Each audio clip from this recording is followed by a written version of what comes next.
to other welding, the value of current and pressure will be low. जो important point है वो लिखवा दिया है, ठीक है, आपको समझा दिया है प्रोजेक्शन वेल्डिंग क्या होती है। और बाकी स्पॉट वेल्डिंग अगर आपको समझ में आ गई तो प्रोजेक्शन वेल्डिंग तो खुद ब खुद समझ में आ जाएगी। जिसने स्पॉट वेल्डिंग नहीं पढ़ी, पहले लेक्चर में मैंने अच्छे से बताया है, ठीक है। नेक्स्ट है it is used where, it is, मैं थोड़ा नेब इसका पतला कर लेता हूं, it is used where certain part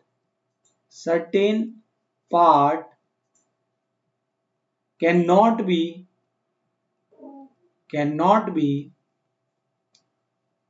welded by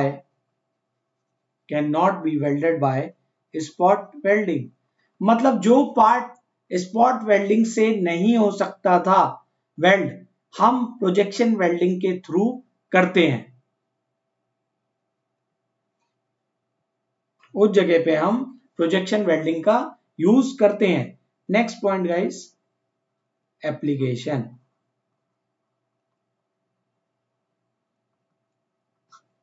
application कहां मिलेगा आपको? Welding of refrigerator, welding of refrigerator.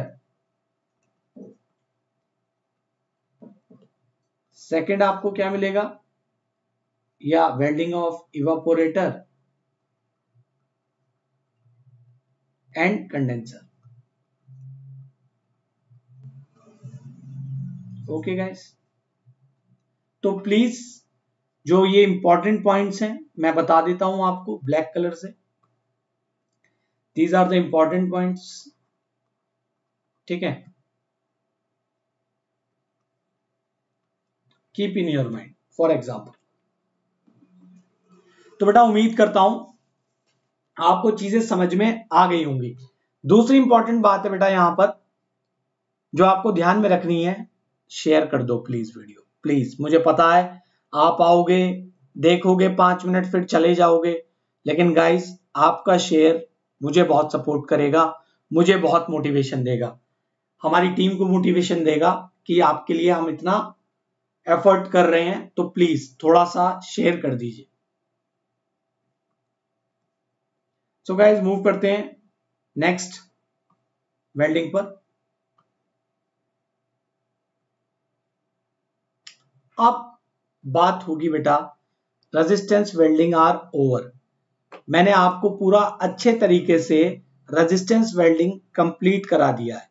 अब मैं आपको पढ़ाऊंगा आज नया टॉपिक है हमारा आर्क वेल्डिंग। वो भी कौन सा? इलेक्ट्रिक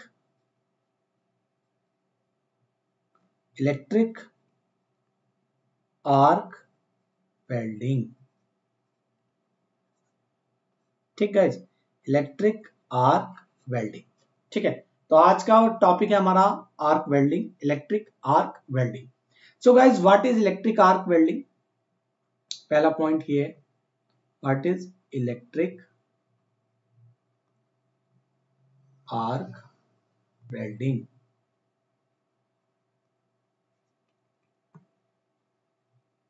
सो आप बोलेंगे it is the welding in which the system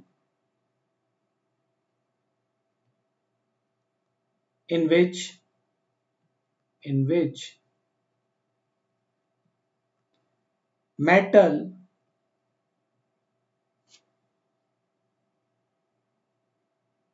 metal is melted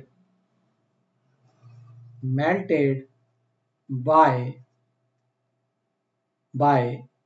heat of an electric arc। अब बेटा आपको याद होगा सबसे इंपॉर्टेंट पॉइंट आर्क, मैं कई बार बता चुका हूं, वोल्टेज अप्लाई करा, ठीक है, इलेक्ट्रिक फील्ड इंटेंसिटी की वजह से हमारे बीच की एयर क्या हो गई? आयोनाइज्ड हो गई, तो वहां पर क्या प्रोड्यूस होता है? आर्क प्रोड्यूस होता है। तो ये जो आर्क है यही हीट करके मेल्ट करता है मेटल को, जिसे हम क्या करने वाले हैं? वेल्डेड, ठीक है। इलेक्ट्रोड आपका इसके अंदर कंज्यूमेबल भी हो सकता है, नॉन कंज्यूमेबल भी हो सकता है, ठीक है, तो वो हम डिस्कस करेंगे एक एक पॉइंट को यहां पर। ठीक है, सबसे पहली बात आर्क के बारे में आपको जानना जरूरी है। आर्क क्या होता है बेटा? आर्क इज हैविंग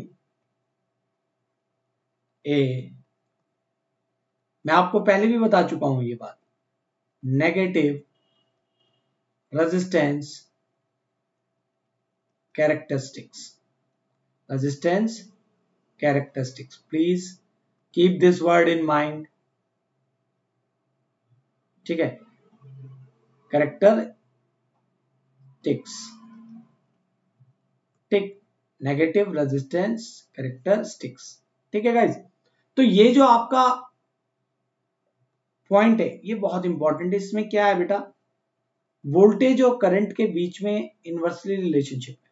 ठीक है, तो जैसे आप पढ़ते आए हैं डायरेक्टली प्रोपोर्शनल वाला, यहां पर वो वाला हिसाब किताब नहीं है। ठीक है, दूसरी बात सबसे इंपॉर्टेंट है, जो इलेक्ट्रिकल आर्क वेल्डिंग है वो डिपेंड करती है कौन कौन से फैक्टर पर। ठीक है, factor on which arc welding depend। so guys, कौन कौन से वो फैक्टर है? पहला point, kind of electrode used, kind of electrode use, it's coating, its diameter.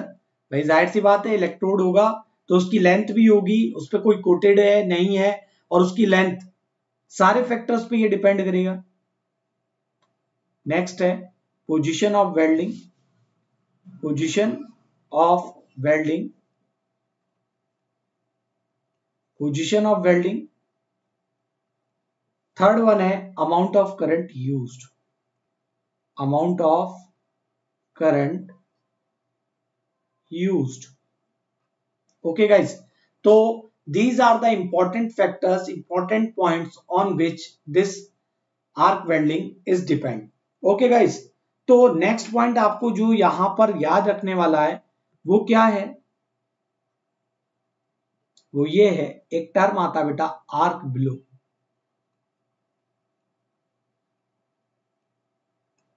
Arc blow, ये शब्द आप सुनेंगे जब आप इस सब्जेक्ट को पढ़ेंगे, तो इसका मतलब क्या होता है? Direction of arc,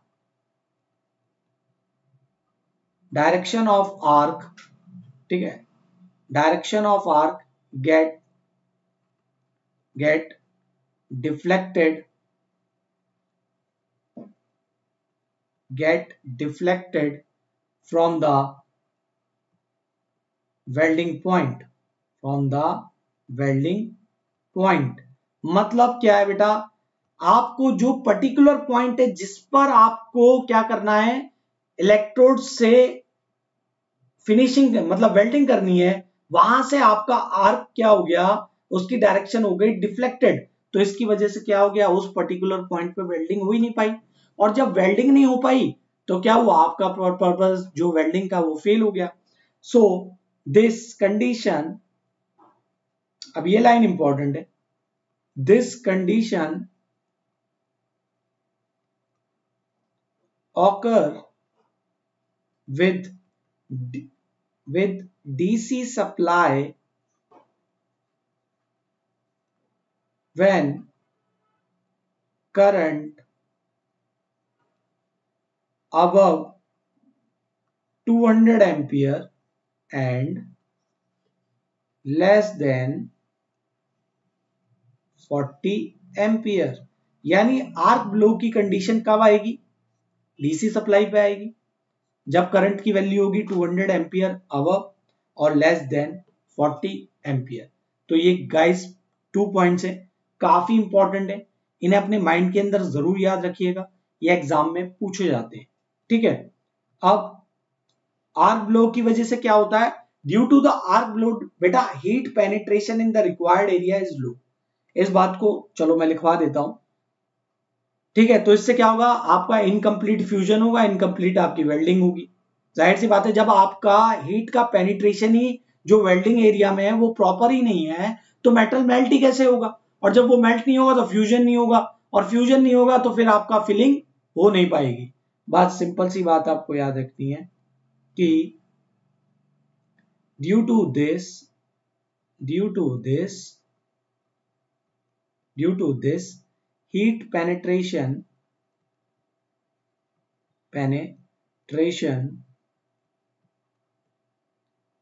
in required area guys is low, by which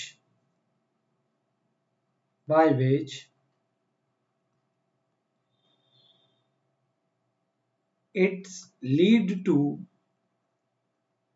incomplete fusion of incomplete fusion of incomplete fusion and bead porosity।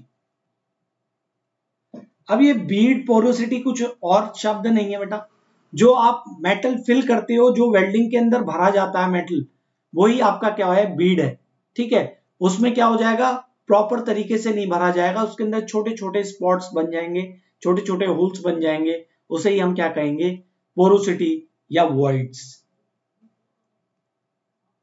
तो guys it is very important for the concept of welding, keep in mind, ठीक है, important है। Next move करते हैं, let me take next page. Okay guys, तो कैसे avoid करें